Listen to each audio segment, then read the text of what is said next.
is Rashane Robbins. I'm the natural science teacher here at Roper Mountain Science Center. We are here in our butterfly garden.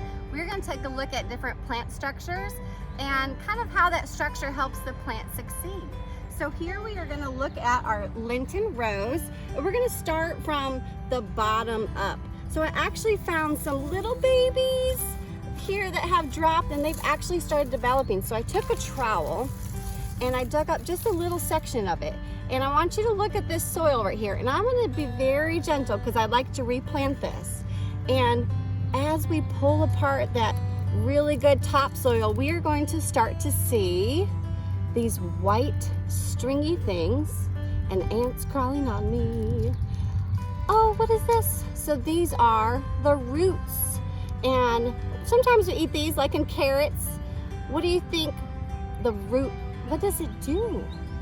It takes up water, and all these extra little root hairs help bring up more water, and that water is going to go up the roots and carried up this structure, which is the beginning of a stem, and the very first leaves. This is called a seedling. So I'm going to plant this back to help it survive again.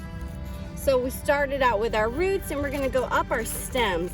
Now the purpose of a stem, and this one, it's really more stiff, and it will take up water from the roots, and it takes food made in the leaves to go down to the rest. So it's a transport system, like a highway. So next we're gonna go up, so the stem lifts up the plant so it's not competing for the sun, and there are structures in the leaves that will take in sunlight and make food for the rest of the plant.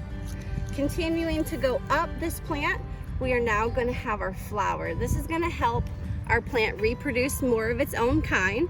And you can see, let me see if I can get a better one. There are structures here that are developing that will have pollen on it. And insects, especially our pollinators and our bees, will come get the nectar from the flowers, and they'll get pollen on their bodies. And then they'll go to another one, and that transfer of pollen is called pollination. Once that flower is fertilized, it can develop into this fruit. So this is a seed pod, and inside, so the flower will drop away, the seed pod will develop, and I'm gonna pull this one apart right here. Inside, and it's being protected, are, what do you think is in here?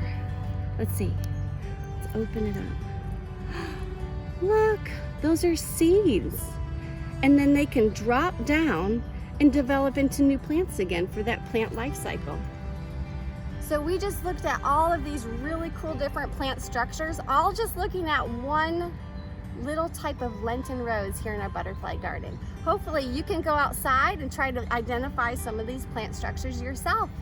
Enjoy the weather.